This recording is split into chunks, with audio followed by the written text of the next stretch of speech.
Yeah.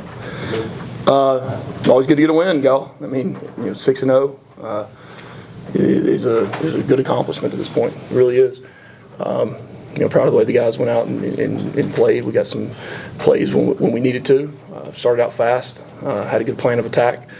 A lot of things in there. Some plays we'd play good for 2 or 3 plays, and then you have a 4th down or a 3rd down, give up something or have a penalty. We had some costly penalties. What do we have total penalties on here? Probably 5 or 6. I don't know, but penalties was 6. But golly, 3 of them were in crucial times. 2 3rd downs, 3rd and longs. We had them. Had DPI, and then holding call down on the right before halftime, down in the red area to negate the touchdown.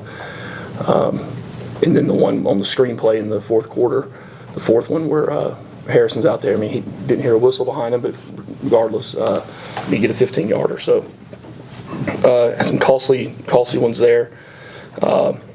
But excited to come out with a win. And like I say every week, enjoy the win. They're hard to come by. Enjoy tonight, but we'll come in tomorrow and be extremely critical and work to continue to improve. So, any questions? Chad? After Haynes' final touchdown run, he came over and gave you a hug. Can you share what you said to him into his home? No, I don't even remember. I mean, every time he comes off the field, we say something. I mean, it's becoming pretty common now. It looked a little more. It looked sweeter than usual. So. Yeah, it was. What was the play before?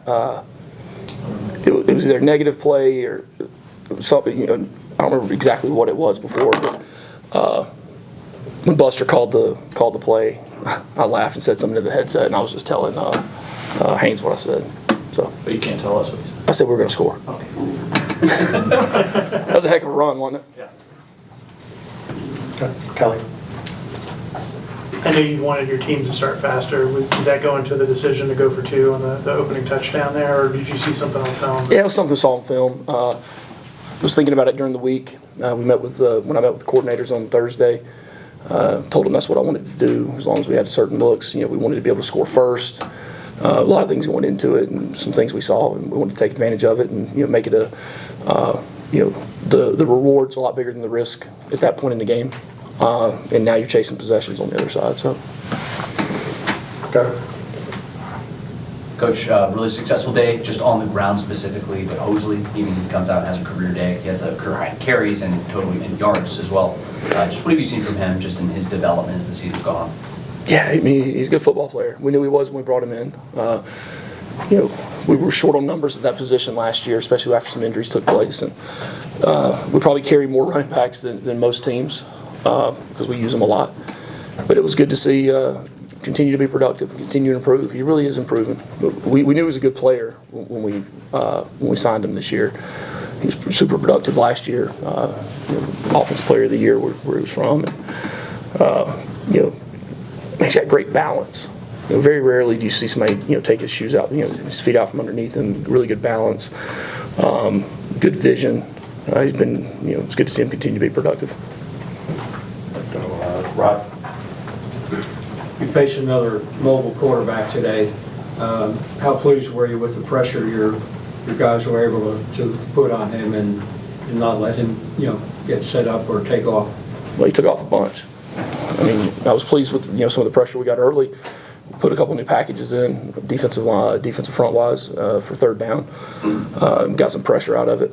Got a couple sacks and created some negative plays there. But there was 2 times in the first half. They had read option plays and that were actually very similar to things we run. GT counter to the right, arcing the tight end, and put us in conflict on the edge blitz. And but he took off 2 times in the first half. Then he had some big runs in the scrambles in the second half. So we got to be better at that. We got to keep him in the pocket. Guys are getting washed out of their rush lanes, and just do your job. Do your job. Go ahead. Hey, Coach, talk about your offensive line. Being able to run. You talked about running a lot of counts with them today, keeping count and things of that nature. How do you feel like they played overall in today's game? I'll look at the tape and see how they played. A lot of times you might not rush for as many yards as you want to, and it's not all the O-line's fault. And you rush for a lot of yards, and it's not always because of the O-line. right? I'm not saying that's the case, but same with quarterback. I mean, it's all of it. It takes everybody.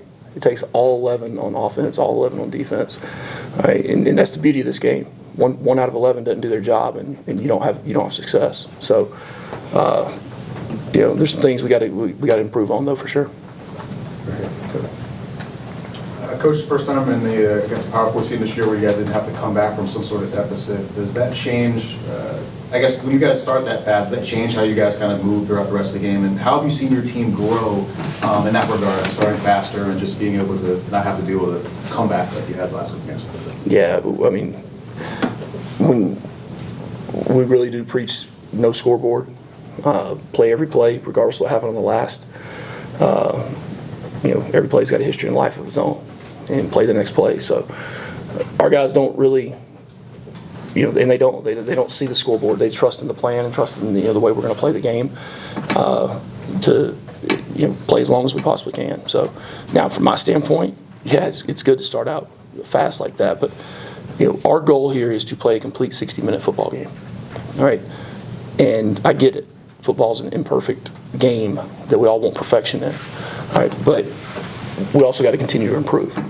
And if we can take things we didn't do well today and improve on them next week and continue to climb that mountain, I think we'll be in a good position as the season moves along. Coach, I know you talked about the penalty, but to have a game where you don't commit any turnovers by your offense, can you talk about that? Yeah, that's the way it should be. That's the expectation. That's the expectation. It really is. So keep it up. Okay. Coach, you had the largest crowd since 2018. Just talk about the fans and what kind of influence they had on this game. Yeah, man, the students are awesome. Students are awesome. Huge credit to the administration and the work they've done and how hard they've worked to make sure we have people in those stands. And I cannot thank those guys enough for what they do every single day to give these kids the backdrop they need to go out and play football games. I mean, it's incredible. And if anybody knew the work they put in to get people in those seats, it is not an easy thing to just say, hey, we want it sold out every game. And so I can't thank them enough. It helps the team tremendously. Coach, what I should say about just the tight ends? We've seen them get used obviously a lot more. Primarily they block a lot, but Luke Harper had probably one of his better games this season. 3 catches, 39 yards. Josh Beathan was used a lot, and as well as Brent Key. Just your thoughts on their performance today? Yeah, I mean, that's the thing about, man, I sweat my burning.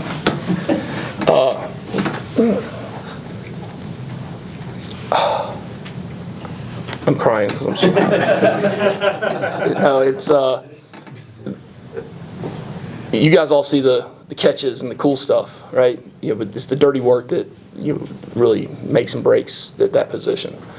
Tight end's not an easy position now. That you got to run the same as the receiver does, block like an O lineman. All the formations, adjustments. So much of it is on the tight end, the mental part of it before the ball's even snapped.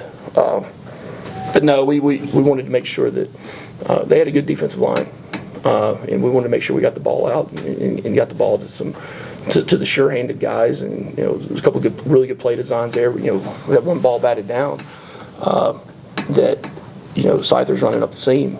That would have been another really big play to one of them. So it was good to see those guys get involved. We need to help. We need those guys to continue to do that. Garrett? Coach, obviously you're not all the way to where you want to be, but 6-0 for the first time since 2011, only the second time in the last 59 years. You're at bowl eligibility, the fastest in your tenure here as head coach. Is there any sort of reflection that you're going through, just mentally, of where you are now, or where you're going to be taking this to? No, sir. No, sir. What time is it? 10 after 7. I'll reflect on the game when I put it on here in about an hour when I get to the house. All right, and then it's on to the next one. Coach, another big game from Kyle Ledford today. 6 total tackles, had a sack, tackle for loss, read a route well, almost had a pick there early in the third. He's already established himself as one of the better linebackers in the ACC going into the season.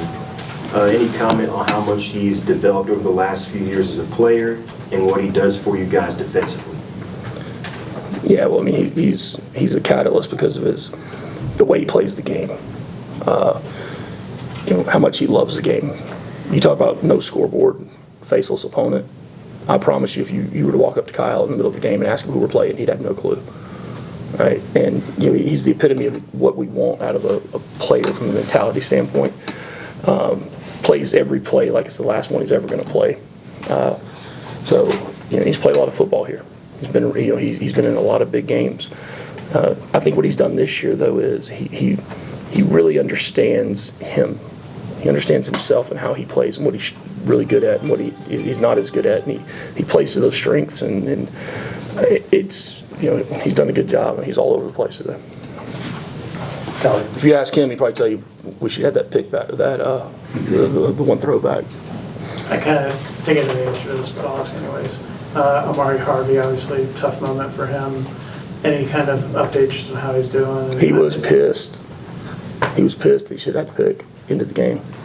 That's all he kept screaming and saying on the ground. But no, he was in some pain. But nobody get off the field. He's a competitor.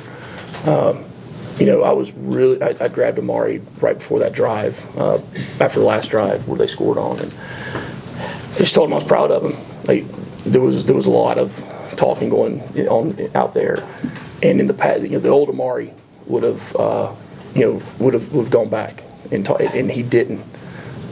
One of the officials even came over to the side and said, "Man, what a great job by him." Not saying anything back. I can't tell you how far he's come from that standpoint. How proud I am of him for it.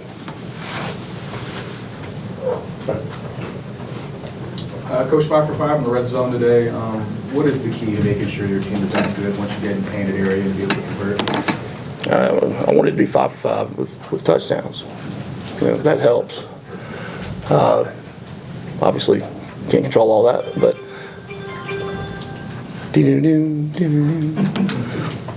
sport alert. No, I mean that's the name of the game. Score points, right? So the closer you get, and those safeties start coming in there tighter, and there's not as much area to defend. You got to be able to run the ball efficiently down there. You got to be able to throw the ball in tight windows, and we've done a good job with that. We've been really good with our kicking. When we have to kick field goals, getting the field goals in. All right, Ken, you want to wrap us up? Of course he does. You said something interesting earlier this week about how this part of the season is to protect what the team's already accomplished. And I think I see it and hear it from you, but can you describe maybe the sense of relief of keeping things going and staying together? I talked to the team last night about external noise. And I said I could sit up here and be very naive and say, don't listen, don't pay attention to it. But everybody in this room hears everything that's said. Just, I don't give you can't say it's this day and age. I mean, 50 years ago it was the same way. People are going to pick up a newspaper, they're going to read it. Now it's going to, whether it's Twitter or TV, people walking around, they're going to hear it, they're going to see it. But what I told them was not one point before we started this season in our journey did we say our goal is to be 5-0 this year. Our goal is to be the number 13 ranked. Those aren't our goals. So it's all about what they put their attention to, right? And their full attention, they're going to hear things, right? But it's what's internal that they need to put their full attention to. And I think they've done a good job of that, of listening. And it comes down to trust. Do they trust what I say to them? Do they trust what their coaches say to them? And I think these guys do.